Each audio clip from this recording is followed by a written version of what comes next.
નમસ્તે મારા વહાલા વિદ્યાર્થી મિત્રો, મારું નામ છે જયેશ રાઠવા અને તમે જોઈ રહ્યા છો નચિકેત સ્ટડી. આપણે શીખી રહ્યા છીએ મિત્રો નચિકેત પેપર સેટ, જે મેં મિત્રો જાતે બનાવેલું છે અને જેની પીડીએફ ઘણા બધા વિદ્યાર્થીઓને મિત્રો હું મોકલી ચૂકેલો છું. જે પણ વિદ્યાર્થીઓને આ નચિકેત પેપર સેટની પીડીએફ જોતી હોય ને એ પ્લીઝ મિત્રો મને કોન્ટેક્ટ કરે. વિના મૂલ્યે એક પણ રૂપિયો ચાર્જ લીધા વગર તમને આ પીડીએફ શેર કરવામાં આવશે.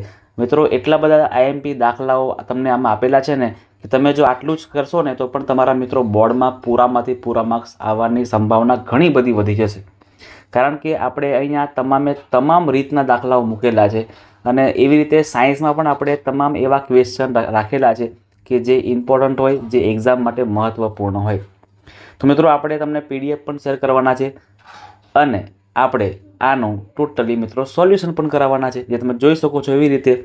ચાલો શરૂઆત કરીએ છીએ આપણે આ વિડીયોમાં પ્રશ્નપત્ર 1 અને પ્રશ્નપત્ર 1માં વિભાગ ડી મિત્રો 4 ગુણના પ્રશ્ન આપેલા છે. તો 4 ગુણના પ્રશ્ન આપણને કેવી રીતે લખવાના છે એ તમને મિત્રો આ વિડીયોમાં સમજાવવાનો છું અને સોલ્વ કરાવવાનો છું. ચાલો શરૂઆત કરીએ છીએ મિત્રો. પહેલો પ્રશ્ન છે એટલે કે 47 નંબરનો પ્રશ્ન છે, સમપ્રમાણતાનો મૂળભૂત પ્રમેય લખો અને સાબિત કરો. જો મિત્રો અહીંયા સમય બચે એટલા માટે આપણે ટોટલી આખી પીડીએફ લખીને લાવેલા છે, એટલે માત્ર ને માત્ર સમજાવવાનો જ રહે. લખવામાં ટાઈમ પાસ ન થાય, તમને માત્ર સમજાવી દઉં તો તમને ઇઝીલી ખબર પડી જાય. અને આની પણ પીડીએફ, આ જે વિડીયો છે ને એમાં જે પીડીએફ છે એની પણ પીડીએફ તમને મળી જશે. એના માટે પણ પ્લીઝ તમે મને કોન્ટેક્ટ કરજો અને કોમેન્ટ કરજો. ચાલો, સમપ્રમાણતાનો મૂળભૂત પ્રમેય એટલો બધો ઇમ્પોર્ટન્ટ છે કે એક્ઝામમાં ઘણી બધી વાર પૂછાયેલો છે, એટલે તમારે તો આ પ્રમેયને કરી જ દેવાનું. તમારે શું કરવું પડે? સૌથી પહેલાં તો આકૃતિ તમે જે દેખાઈ રહ્યો છે ને એ આકૃતિ તમારે મોઢે કરી દેવી પડે. આકૃતિ કઈ આકૃતિ? તો કે ABC ત્રિકોણ દોરી દેવાનું. તેમાં વચ્ચે તમારે આ BCને સમાંતર હોય ને એવી રેખા દોરી દેવાની, એટલે કે D. પછી DC જોડી દેવાનું અને BE જોડી દેવાનું. એવી રીતે અહીંયા EN અહીંયા લંબ બનશે અને DM અહીંયા લંબ બનશે. બરાબર છે? એટલે આવી તમારે સેમ આકૃતિ દોરી દેવાની છે. હવે પક્ષમાં શું લખવાનું? તો મિત્રો પક્ષમાં આપણે જે પણ આપણે કંઈ કરેલું છે કામકાજ એ આપણે પક્ષમાં લખવાનું. તો ત્રિકોણ ABCની બાજુ BCને સમાંતર રેખા કઈ છે? તો કે આ D છે. BCને સમાંતર રેખા D એ AB અને ACને D અને E બિંદુમાં છેદે છે. તમે જોઈ શકો છો કે આ AB છે એને D બિંદુમાં અને AC છે એને E બિંદુમાં છેદે છે, એટલે કે સમાંતર રેખા આપણને મળે છે. બરાબર? આવી રીતે જો સમાંતર રેખા મળે છે એટલે અહીંયા AD ના છેદમાં DB એટલે કે આના છેદમાં આ અને AE ના છેદમાં EC આપણને મળે. તો એ આપણે અહીંયા સાબિત કરવાનું છે. બરાબર છે મિત્રો? એ આપણે સાબિત કરવાનું છે. સાબિત કરવાનું હોય ને એને આપણે સાધ્યમાં લખવાનું. ચાલો હવે સાબિત કરીએ, આપણે સાબિતી કરીએ. તો સાબિત કરવા માટે આપણે આ તમને કીધું ને કે DC કાં તો CD જોડી દેવાનું, આ BE જોડી દેવાનું, અહીંયા EN લંબ અને અહીંયા DM લંબ એ આપણે કરેલું છે, લખેલું છે. જોજો કે BE અને CD દોરો.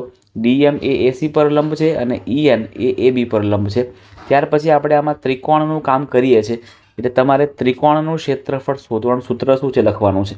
1/2 ગુણ્યા પાયો ગુણ્યા વેધ છે. ચલો હવે આપણે કોના પર ધ્યાન આપવાનું છે? તો સૌથી પહેલાં તો ઉપરનો આખો ત્રિકોણ અને જે આ યેલો છે ને એ ત્રિકોણ. બરાબર? આ બે ત્રિકોણ પર આપણે કામ કરવાનું છે. ઉપરનો આખો ત્રિકોણનું ક્ષેત્રફળ અને નીચેમાં આ લેવાનું DBEનું ક્ષેત્રફળ. એટલે જોજો લખેલું છે ADEનું ક્ષેત્રફળ અને BDEનું ક્ષેત્રફળ. એરિયા એટલે ક્ષેત્રફળ થાય. ચલો 1/2 ADEમાં પાયો છે AD અને વેધ છે EN. જોજો આ AD પાયો કહેવાય અને એના પર વેધ કોણ પડે છે? તો કે EN પડે છે. બરાબર ને? AD પાયો અને એના પર વેધ EN. એવી રીતે અહીંયા સેમ વસ્તુ છે મિત્રો. AD જે છે પાયો બનશે આવી રીતે, તમે જોઈ શકો છો તે રીતે. DB જે છે એ પાયો બનશે. આખું જે આ DB છે, આ DB છે પાયો બને અને એનો વેધ અહીં અંદર નથી આવતો એટલે EN જ એનો વેધ ગણાય. એટલે DB ગુણ્યા EN. એવી રીતે BDનો તમે કીધું કે AD ગુણ્યા EN અને DB ગુણ્યા EN થાય છે. અહીંયા શું કટ થયું છે? તો કે જોજો અહીંયા EN કટ થશે અને અહીંયા 1/2 કટ થશે. તો શું વધશે? AD/DB અહીંયા લખેલું છે એ આપણું સમીકરણ નંબર 1 બનશે. આવું સેમ ટુ સેમ આપણે આ બાજુની સાઈડ પર કરવાનું છે. ADEનું ક્ષેત્રફળ અને આ જે હવે ઓરેન્જ અને રેડમાં છે ને એનું ક્ષેત્રફળ. એટલે આમાં ADEનું ક્ષેત્રફળમાં AE પાયો આવે અને DM વેધ આવશે. એવી રીતે આ જે નીચે રેડ ત્રિકોણ છે ને એમાં EC પાયો આવશે, EC પાયો, અને વેધ આવશે ફરીથી DM. વેધ તમારો કોમન આવે, વેધ તમારો મિત્રો કોમન આવે. તો જો AE ગુણ્યા DM અને EC ગુણ્યા DM 1/2 તમને ખબર જ સૂત્ર પ્રમાણે. એટલે અહીંયા DM કટ થાય છે, એટલે અહીંયા 1/2 પણ કટ થાય છે. એટલે AE છેદમાં EC આપણું સમીકરણ નંબર 2 થાય. સમીકરણ નંબર 1 અને 2 મળી ગયા છે, બરાબર છે. હવે મિત્રો એક તમે ધોરણ 9માં ભણ્યા હશો કે જ્યારે કોઈ બે સમાંતર રેખાઓ હોય, જ્યારે કોઈ સમાંતર રેખા એટલે કે આ DE અને BC સમાંતર રેખાઓ, આ બે સમાંતર રેખાઓ વચ્ચે ત્રિકોણો જેટલા પણ આવેલા હોય ને, બરાબર, જેમને એક જ પાયા પર આવેલા હોય, તો એક જ પાયા પર આવેલા ત્રિકોણો કેવા હોય? સરખા હોય છે. તો એના પરથી આપણે કહી શકીએ કે DBE અને DEC આ બંને પણ કેવા થાય? સરખા થાય. એટલે BDE અને DEC એ એક જ પાયા પર આવેલા છે.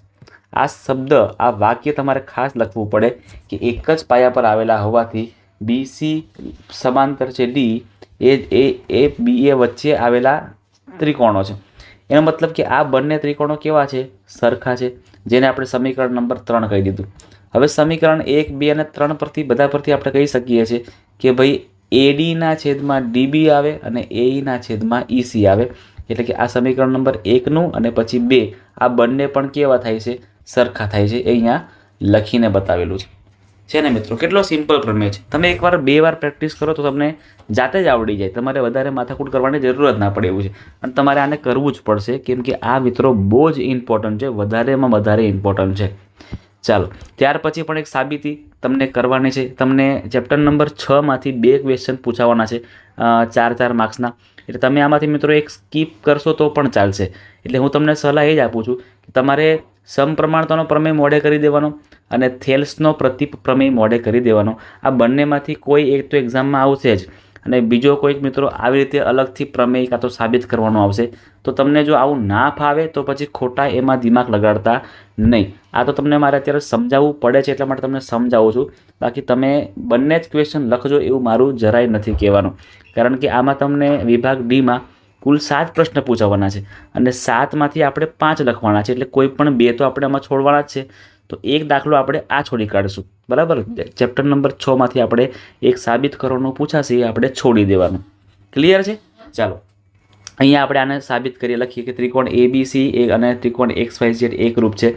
AD અને XM એ અનુક્રમે ABC અને XYZ ના વેધ છે. તમે જોઈ શકો છો કે AD અને XM એના વેધ આપેલા છે. તો AD છેદમાં XM એટલે કે વેધના છેદમાં વેધ અને BC છેદમાં YZ એટલે પાયાના છેદમાં પાયો, એટલે આપણે એકરૂપતા સાબિત કરવાની છે. ત્રિકોણ ABC એકરૂપ છે ત્રિકોણ XYZ તમે આપેલું છે. AD અને XM એ ત્રિકોણ ABC અને XYZ ના વેધ છે. આ AD અને XM આ જે છે એ મિત્રો વેધ આપણને આપેલા છે. સાબિત શું કરવાનું છે આપણે? તો કે ભાઈ વેધના છેદમાં વેધ, AD છેદમાં XM, પાયાના છેદમાં પાયો, BC છેદમાં YZ. હવે સાબિત કરવા માટે શું કરીએ? તો આપણને આપેલું જ છે ભાઈ કે ત્રિકોણ ABC એકરૂપ છે, સમરૂપ છે XYZ ને. સમરૂપ છે એટલે શું થશે? તો કે AB છેદમાં XY, AB છે એના છેદમાં XY અને અહીંયા BC છે એના છેદમાં YZ થાય. એવી રીતે ખૂણો B અને ખૂણો Y પણ અહીંયા સરખો આપણને મળી ગયો છે. આની પરથી આપણે એવું કહી શકીએ છીએ એકરૂપ છે સમરૂપ છે એટલા માટે. હવે જો તમે અહીંયા વેધ છે, મતલબ કે આ જે ખૂણો કેવો બનશે? કાટખૂણો બનશે. એટલે ADB અને XMY આ બંને કેવા ખૂણા બને? 90 ના બને. ADB પણ 90 બને અને XMY બરાબર પણ 90 બનશે. તેથી ADB ખૂણો અને XMY ખૂણો સરખા થશે, બરાબર. જો તમને કહી દઉં છું અહીંયા કયું થશે, આ ખૂણો અને આ ખૂણો પણ સરખો છે. એવી રીતે આ ખૂણો અને આ ખૂણો પણ સરખો છે. અને આ ખૂણો સરખો છે એટલે ખુખુ શરત મુજબ આપણે કહી શકીએ કે ABD અને XYM બંને કેવા છે? સરખા છે. એટલે હું તમને બતાવું છું અહીંયા કરીને કે એક આ ત્રિકોણ અને એક આ ત્રિકોણ જે બંને કેવા છે? સરખા છે, એકરૂપ છે. એકરૂપતાની શરત છે.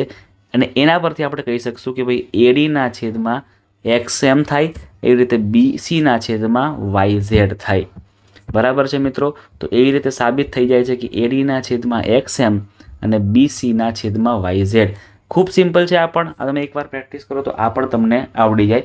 પણ નહીં આવડે તો ચિંતા નહીં કરવાની, છોડીને આવતું રહેવાનું. આપણે સમપ્રમાણતાનો પ્રમેય કરેલો જ છે તો એ લખીને આવતું રહેવાનું. ક્લિયર છે? ચાલો આગળ જોઈએ છે આપણે ચેપ્ટર નંબર 4માંથી પણ એક પ્રશ્ન પૂછાવાનો છે તમારો એક્ઝામની અંદર. ચલો પ્રશ્ન કેવો પૂછાઈ શકે છે તો જો તમે અહીંયા એક કાટકોણ ત્રિકોણનો કર્ણ છે એ તે ત્રિકોણની સૌથી નાની બાજુના બમણાથી 6 સેમી વધુ છે. જો ત્રિકોણની ત્રીજી બાજુ કર્ણથી 2 સેમી નાની હોય પાછી તો ત્રિકોણની ત્રણેય બાજુઓને શોધવાની છે. તો મિત્રો સૌથી નાની બાજુ આપણને ખબર નથી, બાકી બધું ખબર છે. તો સૌથી નાની બાજુ કેટલી છે તો કે ખબર નહીં, એટલે x સેમી કહેવામાં આવે. કેટલું છે? x સેમી કહેવામાં આવે. હવે કર્ણ કેટલો બનશે? જો લખેલું છે અહીંયા કર્ણ છે ને એ સૌથી નાની બાજુના બમણાથી 6 વધારે છે.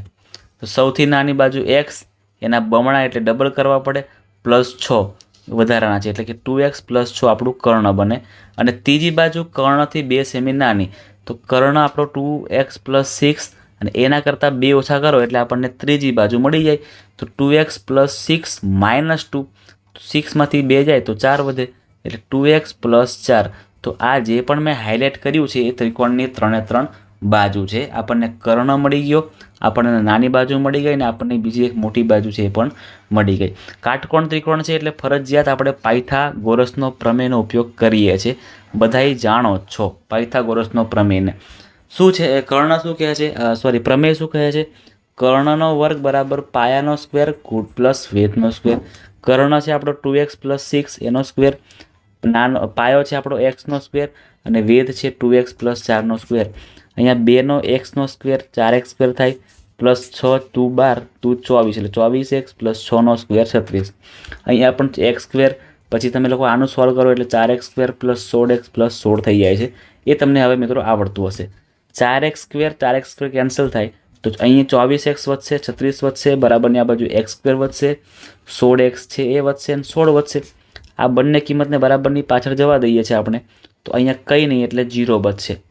અહીંયા x² + 16x તો છે જ, આ 24x છે -24x બનશે, અને +16 અને -36. ચલો આને સોલ્વ કરો તો x² આનું ±8x અને 16 + 36 એટલે અહીંયા -20. ચલો એટલે શું બનશે આપણું નવું દ્વિઘાત સમીકરણ? બહુપદી x² - 8x - 20 = 0. 8 20ના ભાગ આપણે એવા કરવાના છે કે જેને માઇનસ કરતાં 8 આવે. તો કે 10 × 2 = 20. આ તમે જોઈ શકો છો કે -10x + 2x. આમાંથી જે કંઈ પણ મિત્રો કોમન નીકળતું હોય એને આપણે કોમન કાઢી લઈએ છીએ. તમે જોઈ શકો છો એવી રીતે આપણે કોમન કાઢીએ છીએ, અને છેલ્લે આપણને x - 10 અને x + 2 મળે છે. x - 10 છે બરાબરની પાછળ જઈ જાય એટલે +10 થઈ જાય, અને x + 2 છે, x મિત્રો +2 છે એ બરાબરની પાછળ જઈને શું બનશે? -2 બનશે, અને અહીંયા 10 બનશે. હવે લંબાઈ મિત્રો ક્યારેય માઇનસમાં હોઈ શકે નહીં, એટલે આપણે આ કિંમતને લઈ શકશું નહીં. આવું વ્યવહારમાં પોસિબલ નથી. એટલે આપણી એક્સની કિંમત કેટલી આવશે? તો કે આપણી એક્સની કિંમત મિત્રો 10 આપણે લેવાની છે, -2 નથી લેવાની. હવે એક્સની જગ્યા પર કિંમત મૂકી દેવાની, એટલે કે નાની બાજુ આપણને મળી જાય છે x = 10. હવે મોટી બાજુ મેળવીએ 2x + 6, તો 2 ના 2 અહીંયા 10 અને +6, 20 + 6 એટલે 26 થાય. તો 26 આપણને બીજી એક બાજુ મળી ગઈ. બીજી એક બાજુ કેટલી મળી ગઈ આપણને? 26. એવી રીતે ત્રીજી બાજુ 2x + 4 છે, 2x છે ત્યાં 10 મૂકવાના અને +4, 10 × 2 = 20, 20 ને 4 = 24. એટલે ત્રીજી બાજુ કેટલી મળી આપણને? 24 સેન્ટીમીટર મળી ગઈ છે. એટલે અહીં આપણા મિત્રો બધા માપ કમ્પ્લીટલી મળી ગયા છે. આવા જ સિમ્પલ દાખલાઓ તમને બોર્ડની એક્ઝામમાં પણ જોવા મળવાના છે. આગળ વધીએ છીએ. દાખલા નંબર 50. એક વ્યક્તિ દર વર્ષે અમુક રકમની બચત કરે છે. દરેક વર્ષે તેને આગળના વર્ષમાં કરેલા બચત કરતાં 100 રૂપિયાની વધુ બચત કરે છે. એટલે દર વર્ષે મિત્રો 100 રૂપિયાની બચત વધારે કરે છે, એટલે 100 રૂપિયા ડિફરન્સ બનશે. જો 10 વર્ષમાં એટલે 10 આપણો n થઈ ગયો, બરાબર ને? n બરાબર આપણે કેટલા કહી શકીએ છીએ? n = 10 એવું કહેવામાં આવે. 10 વર્ષમાં કુલ એને 16,500 રૂપિયા બચાવ્યા હોય, તો શરૂઆતના પહેલા વર્ષે કેટલા રૂપિયાને બચાવ્યા હશે? ચલો એટલે સૂત્ર મૂકવાનું આપણે S10, બરાબર ને? S10 = n/2 (2a + n - 1d). બધી કિંમતો ગોઠવવાની છે. S10 ની કિંમત 16,500 બરાબર n ની કિંમત 10/2. 2a તો 2 જ રહેવા દેવાના છે, પ્લસ 10માંથી 1 કાઢવાના ગુણ્યા 100 d ની કિંમત 16,500 10 ભાગ્યા 5 2 કરો એટલે 5 આવે. 2a ના 2a 10માંથી 1 કાઢો એટલે 9 થાય અને 100 ના 100. આ 5 આવી જાય મિત્રો છેદમાં, તો 16,500 ભાગ્યા 5 બરાબર 2a પ્લસ 100 નવા 900. 16,500 ભાગ્યા આપણે 5 કરશું તો 3,300 થશે. 3,300 તો અહીં લખેલા જ છે. 3,300 બરાબર 2a પ્લસ 900. 3,300 આ 900 પ્લસમાં છે ને આગળ લઈ આવો તો -900 થઈ ગયા એટલે બરાબર 2a. તો 3,300માંથી 900 માઇનસ કરું તો 2400 આવશે. 2400 બરાબર 2a. તો 2a બરાબર 2400 તો છે જ. તો a બરાબર 2 જે છે એ છેદમાં આવી જાય. 2400 છેદમાં 2 એટલે કે 1200. 1,200 રૂપિયા. 1,000 મિત્રો 200 રૂપિયા એને શરૂઆત કરી હશે. ક્લિયર છે? ચાલો આગળ વધીએ છીએ મિત્રો. દાખલા નંબર 51. 51 અને 52 નંબરનો દાખલો તમારો ચેપ્ટર નંબર 13 આંકડાશાસ્ત્રમાંથી આવવાનો છે. અને હું તમને સલાહ એ આપું છું કે આંકડાશાસ્ત્રમાં મિત્રો જે પણ દાખલા પૂછાશે, બંને દાખલા એ તમારે બંને કરીને આવવાના છે. થોડો ટાઈમ ભલે બગડશે પણ આમાં મિત્રો આપણને પૂરેપૂરા માર્ક્સ એટલા માટે મળી જાય કે દાખલા સિમ્પલ છે. તમે 1-2 વાર પ્રેક્ટિસ કરશો એટલે તમને ખબર પડી જશે કે શું કરવાનું છે. ખાલી એટલું કે ગણતરી તમારે થોડી કરવી પડશે વધારે, એમાં જ થોડો ટાઈમ બગડશે, પણ એ બંને તમે કરીને આવી શકો છો. બંને દાખલાઓ ખૂબ જ સિમ્પલ અને સેમ છે. ચલો, આપણને આપેલું છે આવૃત્તિ વિતરણનો મધ્યક અહીંયા 17 આપેલો છે. આવૃત્તિ વિતરણનો મધ્યક 17 છે. તો ખૂટતી આવૃત્તિ f આપણે શોધવાની છે. કોષ્ટકને આપણે ટોટલી બધો અહીંયા ગોઠવેલો છે. આવી રીતે તમારે 5 ખાનાનો કોષ્ટક બનાવવાનો રહેશે. જોજો વર્ગ અને fi આપણને બંને આપેલા છે. તો 11 13 13 15 15 17 બધું કરી દેવાનું છે. આવી રીતે fi તમારે કમ્પ્લીટ લખી દેવાના છે. અહીંયા આ f આપણે શોધવાના છે. એ મધ્યક શોધવા માટે આપણે xi એટલે કે મધ્ય કિંમત શોધીએ છીએ. 11 ને 13 વચ્ચે 12, 13 ને 15 વચ્ચે 14, 15 ને 17 વચ્ચે 16, 17 ને 19 વચ્ચે 18, 19 અને 21 વચ્ચે 20. આવી રીતના બધાની મધ્ય કિંમત આપણે શોધી લીધી. હવે ui મેળવવાનું છે. તો જ્યારે આપણે કોઈ fની કિંમત શોધી રહ્યા હોય ને, જ્યારે આપણે કોઈ fની કિંમત શોધી રહ્યા હોય તો fની સામે જે મધ્ય કિંમત હોય ને એને જ આપણે a ધારવાનો. એટલે કે ધારેલ મધ્યક આપણો કયો છે? અહીંયા a છે. અને એની જ સામે આપણે 0 કરીએ છીએ. ઉપર બધી સંખ્યા માઇનસમાં, -1 -2 -3 -4, નીચે બધી સંખ્યા પ્લસમાં. હવે fi આ જે અહીંયા જે કરું છું જોજો, અહીંયા આ fi અને આ જે ui છે એનો આપણે ગુણાકાર કરવાનો છે.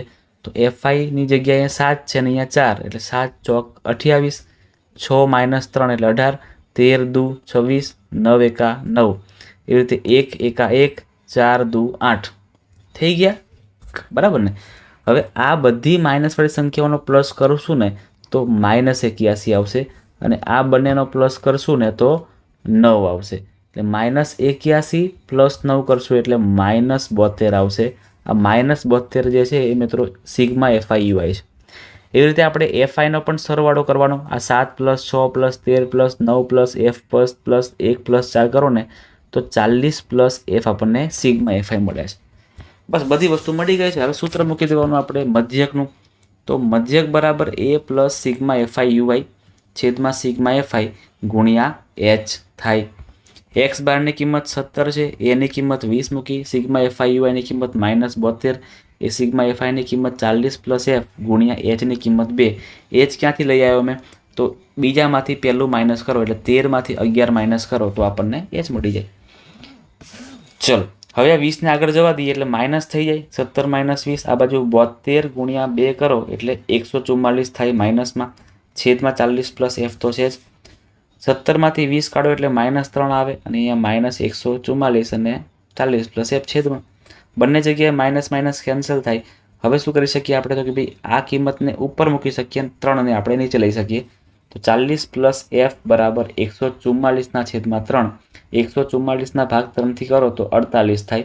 એટલે f બરાબર 48 તો છે જ, અને 40 ને પાછળ લઈ જાઓ તો -40, એટલે 48 - 40 કરો તો 8 મળે છે, જે તમારો જવાબ થાય છે. ચલો આગળ વધીએ. દાખલા નંબર 52. મધ્યસ્થ આપણે શોધવાનો છે. તમને વર્ગ અને તમને આવૃત્તિ આપેલી છે એ આપણે કોષ્ટકમાં લખી દઈએ છીએ. મધ્યસ્થ માટે આપણે 3 કોષ્ટક ત્રણ ખાનાનું કોષ્ટક બનાવીએ છીએ. પહેલું અને બીજું તમને આપેલું જ છે વર્ગ અને એફઆઈનું. સીએફ આપણે બનાવવાનું છે.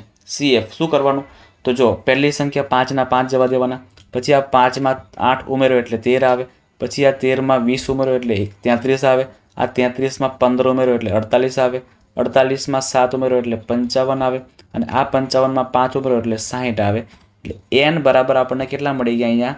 60. આપણે એનના છેદમાં 2નું કામ છે, એટલે કે એનના છેદમાં 2 એનના અડધા કરો તો કેટલા આવશે? 30 આવશે. બસ.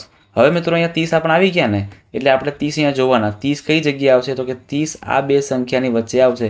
જે સંખ્યા મોટી હોય ને, જે સંખ્યા મોટી દેખાય ને 30 કરતાં મોટી, એની સામેની બધી લાઈન જોવાની. એની સામેની લાઈનમાં અહીંયા હોય એને આપણે એફ કહીએ છીએ, અને સૌથી આગળની કિંમતને આપણે એલ કહીએ છીએ. પણ સીએફ આપણે એની ઉપરથી લઈએ છીએ, કારણ કે સંચયી આવૃત્તિ જે બચાવેલી આવૃત્તિ છે તે તો 13 જ છે ને. એટલે આટલી વસ્તુ તમારે ક્લિયર કરવાની છે કે ભાઈ એલ કેટલા મળ્યા આપણને? 20 મળ્યા. પછી એફ કેટલા મળ્યા આપણને? તો કે ભાઈ એ પણ 20 મળ્યા. સીએફ કેટલા મળ્યા આપણને? તો કે સીએફ આપણને 13 મળે છે. અને વાત રહી હવે એચની, તો એચ કેટલા છે આપણને? 10 મળે છે. ક્લિયર છે? આ બધી કિંમત આપણે સૂત્ર તમને આપેલું છે મૂકી દેવાની છે. એમ બરાબર એલ પ્લસ એનના છેદમાં 2 માઇનસ સીએફના છેદમાં એફ ગુણ્યા એચ. બધી કિંમતો મૂકીને આપણે સોલ્વ કરશું એટલે 20 પ્લસ 30 માઇનસ 13ના છેદમાં 20 ગુણ્યા 10. 20ના 20, 30માંથી 13 કાઢો ને એટલે 17, અને 0 0 તો કટ થઈ ગયા, છેદમાં 2 વધશે. એટલે 20 પ્લસ 17ના અડધા, 17ના અડધા કરો એટલે 8.5 થાય. એટલે 20 પ્લસ 8.5 કરશો એટલે 28.5 તમારો મધ્યસ્થ મળી જાય છે.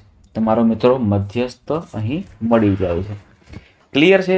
બધા મિત્રોને મજા આવી રહી છે, કારણ કે આપણે થોડાક સ્પીડમાં જઈ રહ્યા છીએ. એનું મિત્રો કારણ પણ એવું જ છે, કારણ કે તમને હું જો આવી રીતે ધીરે ધીરે કરાવીશ ને તો પછી ક્યારેય મેળ નહીં પડી રહે. બરાબર છે ને? હું તમને વિભાગ એ, વિભાગ બી અને વિભાગ સી શાંતિથી જ કરાવીશ. હું જાતે તમારે ગણીને કરાવડાવીશ તમારી સામે લાઈવ. પણ અત્યારે આપણે ટાઈમ બચાવવાનો છે. વિભાગ બીમાં મિત્રો 7 ક્વેશ્ચન જો હું લખીને સોલ્વ કરવા રહું ને તો 1 કલાક ઉપર પણ થઈ જાય. અને મને ખબર છે કે તમારા માટે સમયનું મહત્ત્વ કેટલું છે, અને મારા માટે પણ છે, અને તમારા માટે પણ છે. એટલે આપણે સમય બચે, તરત દાખલાઓ આપણા મગજમાં હિટ કરી જાય એવું આપણે ટ્રાય કરવાનું છે.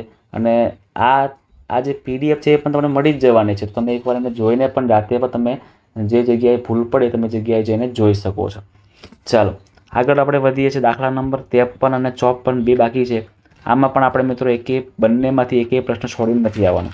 બરાબર ને? એટલે ચેપ્ટર નંબર 6માંથી આપણે એક પ્રશ્ન લખીને આવવાનો છે. 6માંથી લખો તો પણ ચાલે, 4માંથી લખશો તો પણ ચાલશે, અને ચેપ્ટર નંબર 5માંથી લખશો તો પણ ચાલશે. તમારા માટે એ 3માં ઓપ્શન છે. પણ ચેપ્ટર નંબર 13 અને ચેપ્ટર નંબર 14 આ બંનેમાંથી તમારે બંને ક્વેશ્ચન લખીને આવવાના છે. એટલે કે 4 ક્વેશ્ચન તમારા આ લખવાના જ છે. સિમ્પલ છે, એટલા માટે તમારે પૂરા માર્ક્સ લેવાના છે એટલા માટે. ચલો, સરખી રીતે ચીપેલા 52 પત્તાની થોકડી છે, અને એ 52 પત્તાની થોકડીમાંથી એક પત્તું પસંદ કરવામાં આવે તો સૌથી પહેલાં લાલ રંગનો રાજા હોય તેની સંભાવના કેટલી હોય? મુખ મુદ્રાવાળું પત્તું હોય એની સંભાવના, કાળીનું પત્તું એની સંભાવના, ચોકટની રાણી હોય તેની સંભાવના. આપણે સ્ટેપ બાય સ્ટેપ જઈએ. સૌથી પહેલાં મિત્રો લાલ રંગનો રાજા હોય તો તમને ખબર છે ને લાલ રંગના પત્તા કેટલા હોય? 13 હોય. 13 પત્તા, અને અહીંયા બીજા 13 પત્તા. તો અહીંયા પણ એક રાજા હોય અને અહીંયા પણ એક રાજા હોય. એટલે 1 ને 1 2, એટલે અહીંયા 2 કેટલામાંથી? 52 પત્તામાંથી. એટલે 52 નીચે આવશે ને 2 ઉપર આવશે. કાપાકૂપી કરો એટલે 1/13 થઈ જાય. બીજું મુખ મુદ્રાવાળું પત્તું, એટલે કે જેમાં મોઢું દેખાતું હોય. તો કે ભાઈ જો બધાય તે આપણે કહું ને કે ચલો 13 પત્તાની આપણે જોડ કરીએ, 13 13 અને 13. તો અહીંયા આ 13 પત્તામાં આ જે, પછી ક્યુ અને કે, આવા જે ક્યુ કે, અહીંયા પણ સેમ જે ક્યુ કે, બધામાં 3 3 3 3 આવશે. એટલે કે 3 3 6 3 9 3 12. એટલે મિત્રો 12 એવા છે, 12 પત્તા એવા છે કે જેમાં મોઢું દોરેલું છે. એટલે 12/52 કરેલા છે. 12ના ભાગ તમે કરો એટલે અહીંયા જોજો, અહીંયા 12ના ભાગ કરો એટલે 4 તરી 12 એવું થાય, અને અહીંયા 13 ચોક 52 એવું થાય. એટલે અહીંયા 4 4 તો કેન્સલ થાય, એટલે 3/13 વધ્યા. એ 3/13 આપણો જવાબ થશે. ત્યાર પછી કાળીનું પત્તું હોય તેની સંભાવના. તો કાળીના પત્તા કેટલા હોય? 13 હોય છે. તો 13/52. અહીં મિત્રો ભૂલ પડી શકે, કાળા રંગના પત્તા લખ્યું હોત ને, સમજો ખાસ મારી વાત, કાળા રંગના પત્તા એવું લખ્યું હોત, કાળા રંગના પત્તા લખ્યું હોત ને તો આપણે અહીંયા 26 કરવા પડતા, 26 કરવા પડતા, કારણ કે કાળા રંગના પત્તા કેટલા હોય? 26 હોય. પણ કાળીનું પત્તું છે તો કાળીનું પત્તું તો 13 જ હોય. 13/52 ઉડાવો એટલે 1/13 થઈ જાય છે. અને ચોકટની રાણી, ચોકટ એક જ હોય, ચોકટની રાણી કેવી હોય? એક જ હોય 52 પત્તામાંથી, એટલે 1/52 આપણી સંભાવનાનો જવાબ થાય છે. ચાલો ભાઈ, લાસ્ટ ક્વેશ્ચન પર આપણે પહોંચી ચૂક્યા છે. પાસાને આપણે ઉછાળવાનું છે. બે સમતોલ પાસાને એક વખત ઉછાળવામાં આવે છે ને તો પાસા પર મળતી પૂર્ણાંક સંખ્યાનો સરવાળો કરવાનો, અને એ સરવાળો 8 હોય, 4 હોય, 9 હોય કે પછી અવિભાજ્ય સંખ્યા હોય તેની સંભાવના શોધવાની છે. સૌથી પહેલાં ભાઈ બે પાસા ઉછાળું છું તો સરવાળો 8 ક્યારે ક્યારે મળી શકે? જ્યારે પહેલા પાસા પર 2 મળે, બીજા પર 6 મળે તો બી 8 થઈ જાય. કાં તો પહેલા પાસા પર 3 મળે, બીજા પર 5 મળે તો પણ 5 ને 3 8 થઈ જાય. કાં તો બંને પાસા પર 4 મળે તો પણ 8 મળે. કાં તો એક પાસા પર 5, બીજા પર 3 તો પણ 8. કાં તો છેલ્લા પાસા પર 6, કાં તો 2 તો પણ 8. ઇન શોર્ટ 8 થાય ને એવી સંખ્યા લઈ લેવાની છે. કેટલી? 1, 2, 3, 4 ને 5. તો 5 અને 2 પાસા નાખો તો 36 પરિણામ આપણને મળે. કેમ કે 6નો વર્ગ કરો તો કેટલા આવશે? 36 આવશે. છેદમાં કુલ કેટલા પરિણામ આવે છે? 36 આવે છે. અને એમાંથી 8 સરવાળો મળે એવી કેટલી સંખ્યાઓ છે? 5 છે. તો 5/36 આપણો જવાબ થાય છે. એવી રીતે 4 હોય તેની સંભાવના, તો 4 ક્યારે ક્યારે મળી શકે છે? 1 અને 3 હોય તો 4 મળે, 2 અને 2 હોય તો 4 મળે, અને 3 અને 1 હોય તો પણ 4 મળે. તો એ ખાલી 3 જ સંખ્યાઓ છે, 3 સંખ્યાઓ છે, અને એને 3/36 કાપાકૂપી જો આપણે કરવા બેસીએ તો 3 × 12 36, એટલે 1/12 આપણો અહીંયા જવાબ થાય છે. ત્યાર પછી 9 હોય તેની સંભાવના, તો 9 સરવાળો આવે તો કે 3 અને 6 કરો તો પણ 9 થાય, 4 ને 5 પડે તો પણ 9 મળે, 5 ને 4 મળે તો પણ 9 મળે, અને 6 અને 3 કરો તો પણ 9 મળે. એટલે 4 સંખ્યાઓ એવી છે કે જેનો સરવાળો 9 મળે. 4/36 કરવાના. અહીંયા કાપાકૂપી કરો તો 4 9 36, ઉપર કંઈ નહીં એટલે 1 વધે છે. સો 1/9 આપણો જવાબ થશે. છેલ્લું આપણે પૂરું કરીએ પછી આ વિડીયોને આપણે સમાપ્ત કરવા માટે જઈ રહ્યા છીએ. અવિભાજ્ય સંખ્યા હોય તેની સંભાવના. હવે મિત્રો આ તમે ગોખી નાખો ને તો પણ ચાલે એવું છે. આમાં તમે ખોટી મહેનત નહીં કરતા, કારણ કે આમાં ટાઈમ વધારે બગડે એવું છે. જો તમને એવું પૂછે કે અવિભાજ્ય સંખ્યા હોય એની સંભાવના કેટલી છે, તમારે 15 નંબરને યાદ રાખવાનો છે. શું કરજો મિત્રો? 15, એક સંખ્યા યાદ રાખજો, 15, બરાબર ને? 15, કેમ કે 15/36 આવે છે. કુલ સંખ્યા કેટલી આવશે? 15 સંખ્યા એવી આવશે કે જે અવિભાજ્ય સંખ્યા છે સરવાળો. જેમ કે 1 અને 1 2 તો કે 2 અવિભાજ્ય સંખ્યા, 1 ને 4 5 તો કે અવિભાજ્ય સંખ્યા, 2 ને 1 ને 2 3 અવિભાજ્ય સંખ્યા. એટલે આવી રીતે 15 સંખ્યાઓ આવશે. પણ આ 15 યાદ રાખવી થોડીક અઘરી પણ છે. અને મિત્રો એ ખરેખર આપણે કહેવાય ને કે ડાયા માણસ હોય ને એ આવું કામ ના કરે. એ ડાયરેક્ટ આવા દાખલાઓને ડાયરેક્ટ ગોખી નાખે અથવા તો મગજમાં ફિટ કરી નાખે કે ભાઈ આવું પૂછાય તો આવું જ લખવાનું છે. એટલે જ્યારે પૂછાય ને કે અવિભાજ્ય સંખ્યાનું પૂછે તમને, અવિભાજ્ય સંખ્યાનું સંભાવનાની અંદર 2 પાસામાં, તો તમારે કરી દેવાનું છે 15/36, 15/36, 15/5 તરી 15, 36/12 તરી 36, 3 કેન્સલ કરો એટલે 5/12 તમારો મિત્રો જવાબ થશે. ક્લિયર છે મિત્રો? ક્લિયર છે ને બધા મિત્રોને? તો આ હતો આપણો વિડીયો વિભાગ ડી પ્રશ્નપત્ર નંબર 1 નચિકેત પેપર સેટ, જે મિત્રો આપણે જાતે બનાવેલું છે. ઘણું બધું IMPમાં રાખેલું છે. જે કંઈ પણ વિદ્યાર્થીને આ PDF જોઈએ છે મને પ્લીઝ કોમેન્ટ કરજો. હું તમને એક નંબર આપીશ, એ નંબર પર તમે મેસેજ કરશો એટલે તમને આખી જ PDF શેર કરવામાં આવશે. એ પણ વિના મૂલ્યે, 1 પણ રૂપિયો ચાર્જ લીધા વગર. તમારા માટે જ મિત્રો કામ કરીએ છીએ કે તમારા સારામાં સારા માર્ક્સ આવે. તો હવે મળીએ છીએ આપણે અત્યારે. હવે આ વિડીયોથી આપણે પ્રશ્નપત્ર નંબર 1 પૂરું કરાવી નાખ્યું, જેમાં આપણે તમામ વિભાગના પ્રશ્નોના જવાબને ખૂબ જ જોરદાર રીતે, મસ્ત રીતે, સરળ ભાષામાં, સિમ્પલ રીતે શીખવાડેલા છે. ઘણા બધા વિદ્યાર્થીઓ જોડાઈ પણ રહ્યા છે અને એમને મજા પણ આવી રહી છે. તો તમે પણ જોડાઓ, તમારા મિત્રો સાથે આ વિડીયોને પણ શેર કરો, અને તમે જો મિત્રો નવા હોય તો ચેનલને સબસ્ક્રાઈબ પણ કરજો. મળીએ છીએ આપણે હવે નેક્સ્ટ વિડીયોમાં, જેમાં આપણે પ્રશ્નપત્ર નંબર 2 શરૂ કરીશું, જેમાં વિભાગ A, B, સી અને ડી એમાં પણ ચારે ચાર વિભાગ આપણે પૂરા કરાવીશું.